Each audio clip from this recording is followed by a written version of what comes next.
Well, it happened. I turned up and my hair is not as awesome as it was yesterday, so it's under a hat. There we go. No more. So I can get over any embarrassment I have about my hair today. But I did actually have planned today to talk about the hats that we wear. So, welcome to Private Practice, and this is Private Practice for this afternoon. I may not be speaking in complete sentences. I have done a first, second, third, fourth draft today of a large report that I've been asked to do as an expert witness, and these reports tend to suck the energy and the life out of me, but I have enjoyed doing this one, and I discovered why. I have been totally in control of the pacing of the work. My opinion has mattered, and I have had full control over when this is going to be completed and how I wanted to execute it. Gosh, that has made such a difference in getting this work done. But I started reflecting, getting ready for this video today, and thought about all of the hats that I've worn in the operations and execution of my private practice today. And there have been many. So are you ready? Are you ready to have a think about all of the hats that you've possibly worn in your private practice on a given day? So I have been the chief troubleshooter and problem solver. I woke up this morning to find out that not one but two designers that I had wanted to engage to complete brochures that I need for work next Wednesday, both of them are unavailable. So I panicked and freaked out, and Nicola helped get me over the line. Yay, Nicola. So we've got somebody else working on that now, and I was able to then turn my next hat on, which is marketing director and chief copywriter. So I've now drafted the second brochure, which will be delivered to a completely different population. And I talk a lot about communicating with medical professionals and doctors and psychiatrists and specialists. And in my 5 Favorite People program, there's actually 2 weeks that is dedicated to this. But having to create a brochure for them today that is going to be in print with pictures and all sorts of things on it, and it just felt very different and a little bit intimidating. Okay, who am I kidding? It was a whole lot of intimidating. I've also been the people and culture manager today as I've continued to support my team and encourage them and share with them how we're going with this brand new project that is about to have some liftoff next week. I've been a coach, and we've had some amazing progress happen. You'll have noticed that I posted an article that has been picked up by an online publication that Yale has written, and I'm so excited. In 3 months, we have started to get some incredible traction about the difference and the change she wants to make in the world. And there was happy dancing happening here. She and I were exchanging photos on Facebook Messenger, showing our pleasure and surprise and excitement at what's happening for her, which is just so wonderful. If you haven't had a chance to read the article, I suggest you do it. And think to yourself, what question do I need to ask my people to help them solve their problem? Because that's all she's done. She's asked the right question to the right people at the right time without necessarily having the answer, but willing to work with them to create an answer. That's the secret to marketing, by the way. Anyway, so I've been a coach. I've also been a clinician. I still have clinical clients, and they needed some attention today. So every single one of them got attention, and I had to put my hat on and remember how to do that and what that required and how that was different to coaching. To be honest with you, these days, my coach approach and my rehab counseling approach is very, very similar.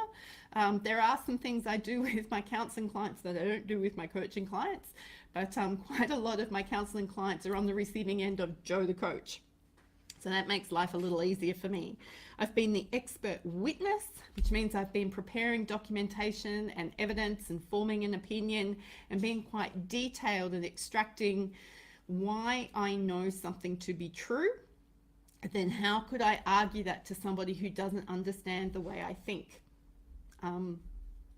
I will see how that goes. Tomorrow I might get it back from the first round of proofreading and be told the whole thing needs to be rewritten, which is obviously my biggest fear right now. I've also been a consumer. I'm wearing a consumer hat today because in between all of this, there has been some shopping. Just letting you know, I actually dropped some ironing off to get ironed by somebody else, not me. I actually think my iron here at home has forgotten that it has a use, but I don't mind because I don't enjoy ironing. So someone else is going to take care of that. I've also been a sister and a friend today, and a chief supporter and cheerleader and encourager and affirmer, and I've really relished and enjoyed the opportunities. Oh, I've also been able to do that as auntie today, so that's been pretty cool as well. I've been able to support my husband. He became a grandfather overnight for the 7th time. No, I am not a 7-time over grandmother. Just in case some of you wanted to ask that question, that is not a hat I'm wearing. But it's just amazing when we think about all of the roles that require our energy, our time, our thinking capacity, our execution. And it's kind of no wonder we get lost or overwhelmed or fed up. I'm pretty sure tomorrow I get to dip my toes into being chief financial officer of the business again, and probably need to do some CEO work to plan into next week as well, because I have a really big week. I'm doing a speaking gig next week here in my local community, and then I'm driving 3 hours north, catching up with the awesome Beck McMurray, but we're actually delivering our brand new program to an insurance company to get them to start thinking about who they've got in their world that would really benefit from our program. Hence all the back end, ducks under the water, trying to get brochures and everything completed. I have been down this track before where we've had everybody say, yes, we want your program, that's a great idea, and then nothing happens. And I'd spent a fortune on, well, what felt like a fortune on print material and email material and resources, and they've never ever been used. So I chose to do it differently this time, so hopefully that is good juju for me. So if you're feeling overwhelmed or under pressured, overpressured, and maybe underwhelmed by your own performance, it's usually, you've just got to understand how many things and tasks and activities you're jumping in and out of every day. If you put a new hat on for every new role you are undertaking in your business, it'd be akin to having 20 tabs open in your browser. And many of us find having that many tabs open in a browser a sign of our overwhelm or of our lack of productivity or our lack of ability to think strategically. So it's really important that we take time to consider what it is that we've asked our brains and our energy to do today. All of the functions that we undertake in our business are important.